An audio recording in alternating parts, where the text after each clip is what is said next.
Ladies and gentlemen, thank you for standing by. Welcome to the PMV webinar series. During the presentation, all participants will be in the listen-only mode. Afterwards, we will conduct a question-and-answer session. To submit a question, please use the chat feature located on the lower left side of your screen. Should anyone require operator assistance during the call, please press the star followed by the 0. As a reminder, this conference is being recorded Wednesday, October 7, 2009. It is now my pleasure to turn the conference over to Mr. Val Workman. Please go ahead. Thank you, Sylvia. To those participating through ReadyTalk, Twitter, and those who will be reviewing this webinar as a podcast or flash presentation later, hello. I'd like you to welcome you to this new session of the Product Management View series. I'm Val Workman from RYMA Technology Solutions, one of the sponsors of this webinar. If you'd like to present in this webinar series, you can propose a topic by sending me an email at workmanv@rymatech.com. The PMV is all about distributing the shared experiences of its members within our open product management community. And today, the PMV is the world's largest repository of product management recordings. I'd like to thank ReadyTalk for their generous support of this community effort, and also welcome Holly once more from ReadyTalk, who continues to support our efforts. She'd love any feedback you can provide to her as well as we move forward. Today's webinar is also being sponsored by the Innovation COP, an open community of practice where practitioners from around the world work together to improve the ways we approach product management in our organizations. Currently, this is a LinkedIn group, and you can feel free to join and contribute your talents.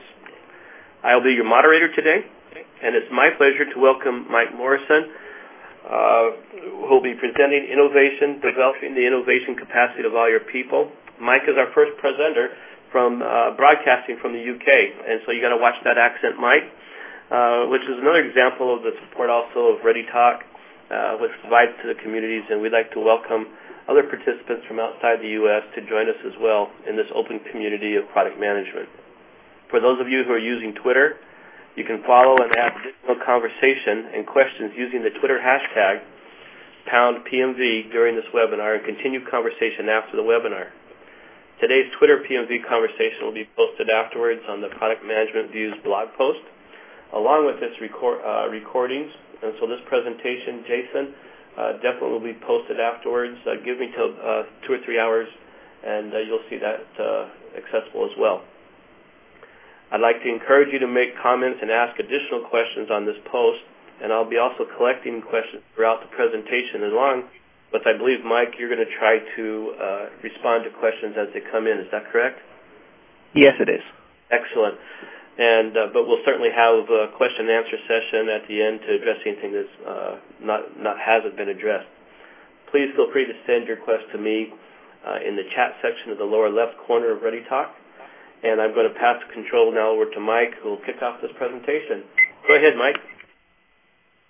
Hi, thanks a lot, Val. Well, good morning, good afternoon, good evening, depending upon where in the world you are. Thanks for signing in. The session today is looking at the innovative capacity and how we can develop that in our people in order to develop innovative products and processes. What I'm going to do is take you through a sort of series of slides, a series of steps, looking at innovation perhaps from a different angle in the way that we traditionally look at it. So with that in mind, let's move ahead. Here's a quote that I got from PricewaterhouseCoopers, which I love, which is basically saying that organizations that don't innovate are going to die quite quickly.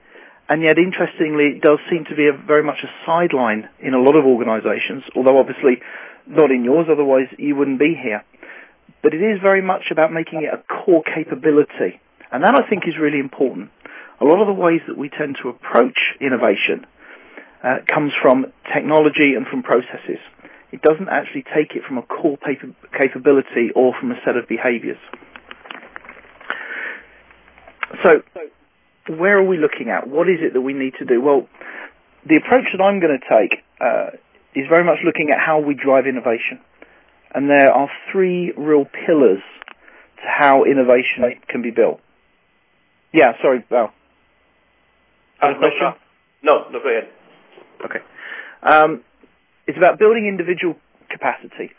Is the individual ready, both psychologically, physically, mentally, and competently,